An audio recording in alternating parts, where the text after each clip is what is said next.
नमस्कार दोस्तों, स्वागत है आप सभी का आपके अपने यूट्यूब चैनल कृष्णाचल में। आज हम पढ़ेंगे दिल्ली सल्तनत में सैयद वंश और लोधी वंश को एक ही क्लास में देख लेंगे और पहले हम इसे अच्छी तरह से समझेंगे, उसके बाद फिर कुछ प्रीवियस ईयर प्रश्नों को भी पढ़ेंगे। तो आप वीडियो के लास्ट तक बने रहिएगा। तो देखते हैं पहले सैयद वंश। इसका शासनकाल रहा है 1414 ईस्वी से 1451 ईस्वी तक और इसमें कुल 4 शासक हुए हैं। पहला है खिज्र खां, दूसरा है मुबारक शाह, फिर मुबारक शाह के बाद उसका भतीजा मोहम्मद शाह शासक बनता है और इसके बाद सैयद वंश का अंतिम शासक जो होता है वह होता है आलम शाह। अब देखते हैं खिज्र खां के बारे में। इसका शासनकाल रहा है 1414 ईस्वी से 1421 ईस्वी तक। यह सैयद वंश का संस्थापक था। खिज्र खां तैमूर लंग का सेनापति था। हमने आपको पिछले वीडियो में बताया था कि तुगलक वंश के अंतिम शासक नासिरुद्दीन महमूद शाह के समय तैमूर लंग ने आक्रमण किया था, तो खिज्र खां उसी का सेनापति था। तैमूर ने भारत से लौटते समय खिज्र को लाहौर, मुल्तान और दीवालपुर का सूबेदार नियुक्त किया। इसने दौलत खां को पराजित करके दिल्ली का स्वतंत्र शासक बना। खिज्र खां स्वयं को पैगंबर मोहम्मद साहब का वंशज मानता था। खिज्र खां का दिल्ली का स्वतंत्र शासक था, लेकिन यह स्वयं को तैमूरियों का राज्यपाल मानता था। इसने सुल्तान की उपाधि ग्रहण नहीं की और न ही अपने नाम का सिक्का जारी किया। इसने रैयत-ए-आला नामक उपाधि धारण कर रखी थी। खिज्र खां नियमित रूप से तैमूर के पुत्र शाहरुख को कर भेजा करता था, क्योंकि खिज्र खां तैमूर लंग का सेनापति था और 20 मई 1421 ईस्वी को खिज्र खां की मृत्यु हो जाती है। उसके बाद अगला शासक बनता है मुबारक शाह 1414 ईस्वी से 1434 ईस्वी तक। खिज्र खां ने तो सुल्तान की उपाधि नहीं ली थी, परंतु उसके पुत्र ने सुल्तान की उपाधि ली थी और साथ ही साथ उसने शाही नामक उपाधि भी ली थी। इसके दरबार में एक इतिहासकार रहता था जिसका नाम था अहमद सरहिंदी। उसने मुबारक शाह के ऊपर एक पुस्तक की रचना की थी। उस पुस्तक का नाम था तारीख़-ए-मुबारक शाही। इसने मुबारकाबाद नामक नगर की स्थापना की। तो यह पॉइंट इम्पोर्टेंट है कि परीक्षा में पूछता है कि मुबारकाबाद नामक नगर की स्थापना किसने की। तो इसकी स्थापना मुबारक शाह ने की थी। इसने भटिंडा और दोआब क्षेत्र में हुए विद्रोहों को सफलतापूर्वक दबाया था। इसके वजीर द्वारा इसकी हत्या करवा दी जाती है। अब आगे देखते हैं। मुबारक शाह के बाद उसका भतीजा मोहम्मद शाह अगला सुल्तान बना, जिसका शासनकाल रहा 1434 ईस्वी से 1443 ईस्वी तक। मोहम्मद शाह का वास्तविक नाम था मोहम्मद बिन फरीद खान। इसके समय में 1440 ईस्वी में मालवा के शासक महमूद शाह खिलजी ने दिल्ली पर आक्रमण किया। 3 दिनों के भीषण युद्ध के बाद दोनों में संधि हो गई और महमूद शाह खिलजी वापस मालवा चला गया। अब अगला शासक आता है अलाउद्दीन आलम शाह। इसका शासनकाल रहा है 1443 ईस्वी से 1451 ईस्वी तक। अलाउद्दीन आलम शाह सैयद वंश का अंतिम शासक था। आलम शाह का वजीर था जिसका नाम हमीद खान था। उसके हमीद खान से मतभेद होने के कारण वह दिल्ली छोड़कर बदायूं चले गया और वहीं उसकी मृत्यु हो जाती है।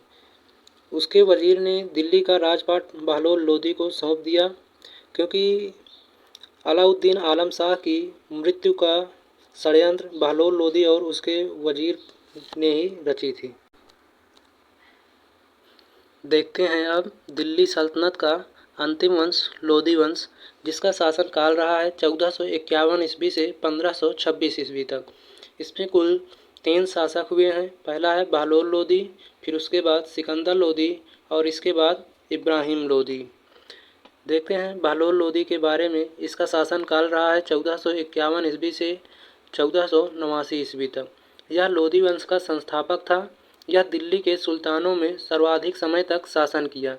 यह कभी ऊंचे सिंहासन पर नहीं बैठा, बल्कि यह कालीन पर बैठता था और इसके चारों तरफ इसके अमीर बैठते थे। इसने बहलोली नामक चांदी की मुद्रा प्रचलित की, जो टंका के मूल्य का 1/3 भाग थी। यह अकबर के समय तक विनिमय का माध्यम बनी रही। यानी इसने जो चांदी का सिक्का प्रचलित किया, उसका प्रचलन अकबर के शासनकाल तक रहा। बहलोल लोदी जौनपुर के शासक हुसैन शाह सर्की को पराजित कर जौनपुर दिल्ली में मिला लिया। अब देखते हैं इसका अगला शासक सिकंदर लोदी, जिसका शासनकाल रहा 1489 से 1517 ईस्वी तक। बहलोल लोदी के बाद सिकंदर लोदी शासक बनता है और लोदी वंश का सबसे प्रतापी शासक सिकंदर लोदी था। इसके पिता बहलोल लोदी के 9 पुत्र थे और यह तीसरा पुत्र था और इसका नाम निजाम खां था, लेकिन बाद में यह सिकंदर लोदी के नाम से सुल्तान बनता है। अब देखते हैं सिकंदर लोदी के कुछ प्रमुख कार्य। इसने 1504 ईस्वी में आगरा शहर की स्थापना की, तो यह पॉइंट भी इम्पोर्टेंट है, और बाद में आगरा को ही अपनी राजधानी बनाई थी। इसने कृषि विकास के लिए गजे सिकंदरी नामक प्रामाणिक नाप का प्रचलन किया, जिसका उपयोग भूमि को मापने के लिए किया जाता था। सिकंदर लोदी एक लेखक भी था और वह फारसी भाषाओं में कविताएं लिखा करता था, लेकिन वह अपने नाम से कविताएं नहीं लिखता था। उसने कविताएं लिखने के लिए गुलरुखी नामक उपनाम रखा हुआ था और उसी से अपना कविताएं लिखता था। वह हिंदू धर्म और इस्लाम धर्म दोनों धर्मों का एक नज़र से देखता था और जिस भी धर्म में उसे कोई कार्य अच्छा नहीं लगता था तो वह उस कार्य पर प्रतिबंध लगवा देता था। अब अगला शासक आता है इब्राहिम लोदी, 1517 ईस्वी से 1526 ईस्वी तक। यह दिल्ली सल्तनत तथा लोदी वंश का अंतिम शासक था। 1518 ईस्वी में खतौली का युद्ध हुआ, जिसमें इब्राहिम लोदी का सामना राणा सांगा से हुआ था और उस युद्ध में राणा सांगा की विजय हुई थी। इब्राहिम लोदी के चाचा आलम खां और पंजाब के शासक दौलत खां दोनों ने मिलकर बाबर को इब्राहिम लोदी से युद्ध करने का निमंत्रण भेजा। बाबर ने भारत में 21 अप्रैल 1526 ईस्वी को प्रथम पानीपत का युद्ध लड़ा, लेकिन उसकी सेना बहुत ही छोटी थी और इब्राहिम लोदी की सेना बहुत बड़ी थी। फिर भी बाबर ने युद्ध में तोपों का प्रयोग किया और भारत में पहली बार तोपों का प्रयोग किया गया था इस युद्ध में। इसके 2 प्रमुख तोपची थे, जिसका नाम था अली और मुस्तफ़ा। इसने युद्ध में तुगलमा पद्धति का प्रयोग किया और इसी पद्धति और तोपों के प्रयोग से छोटी सेना होने के बाद भी इसने इब्राहिम लोदी की विशाल सेना को हरा दिया। इब्राहिम लोदी युद्ध में मारा गया और वह दिल्ली सल्तनत का आखिरी शासक होने के साथ साथ पहला ऐसा दिल्ली सल्तनत का सुल्तान भी बना जो युद्ध में मारा गया था। दिल्ली सल्तनत का संपूर्ण खात्मा हो जाता है और इसके साथ भारत में मुग़ल शासकों का दौरा शुरू हो जाता है। अब सल्तनतकालीन प्रशासन के सुल्तान के कुछ पदाधिकारियों के बारे में जान लेते हैं। नाइब-ए-मुमालिकात, सुल्तान के बाद यह राज्य का प्रमुख पदाधिकारी होता था। इस पद का सृजन बहराम शाह के काल में हुआ था, जब उसने ऐतगिन को नियुक्त किया था। इसके कार्य सुल्तान की अनुपस्थिति में सुल्तान के सभी कार्यों को संपन्न करना था। अगला है दीवान-ए-आरिज, यह सैन्य विभाग का अधिकारी होता था। इस विभाग के प्रमुख अधिकारी को आरिज-ए-मुमालिक के नाम से जाना जाता था। इस विभाग की स्थापना बलबन ने की थी। अगला है दीवान-ए-रसालत, इसका प्रमुख अधिकारी रसालत-ए-मुमालिक होता था, जो विदेश मंत्री की हैसियत से कार्य करता था। अगला है आमिर-ए-हाजिब, इसे आमिर बारबक भी कहा जाता था। यह दरबारी मामलों की देखभाल करने वाला प्रमुख अधिकारी था। फिर अगला है दीवान-ए-वकूफ़, जलालुद्दीन खिलजी ने खर्चे के ब्यौरों को तैयार करने के लिए इसकी स्थापना की थी और दीवान-ए-अमीर को ही मोहम्मद तुगलक ने सर्वप्रथम इस विभाग की स्थापना की थी। इसका मुख्य कार्य मालगुजारी व्यवस्था की देखभाल एवं भूमि को खेती के योग्य बनाना होता था। अब देखते हैं दीवान-ए-खैरात, अगला पदाधिकारी, यह दान विभाग था। इसकी स्थापना फिरोज तुगलक ने की थी। अब देखते हैं सल्तनतकालीन प्रमुख कर, जो सल्तनतकालीन में कर जारी किए गए थे उनके बारे में। पहला है खराज या खिराज, यह गैर मुसलमानों से लिया जाने वाला भूमि कर था। यह सामान्यतः उपज का 1/3 भाग लिया जाता था, लेकिन अलाउद्दीन खिलजी ने 1/2 भाग इसका वसूल किया। अगला है उस्र, यह मुसलमानों से लिया जाने वाला भूमि कर जो 1/5 से 1/10 के बीच में लिया जाता था। और इसके बाद खुम्स, सैन्य अभियानों के समय लूटे गए धन में राज्य का हिस्सा होता था। शरीयत के अनुसार 1/5 राज्य का तथा 4/5 सैनिकों का होता था, लेकिन अलाउद्दीन खिलजी एवं मोहम्मद तुगलक ने 4/5 स्वयं लिया तथा 1/5 सैनिकों को दिया। अगला है जजिया कर। यह गैर मुसलमानों से लिया जाने वाला व्यक्ति कर था। इसे मुनकर भी कहा जाता था। स्त्री, बच्चे, वृद्ध, अपंग, ब्राह्मण जजिया कर से मुक्त होते थे। जो जजिया देता था उसे जिम्मी कहा जाता था। भारत में सर्वप्रथम मोहम्मद बिन कासिम ने सिंध के हिंदुओं से जजिया कर वसूल किया था। अगला कर है ज़कात कर। यह मुसलमानों से लिया जाने वाला धार्मिक कर था। यह धनी मुसलमानों की आय का 21/2% होता था। अगला है हर्ब ए सर्ब। यह सिंचाई कर था जो उपज का 1/10 भाग होता था। अगला है चराई कर या चरी, चारागाह कर था यह।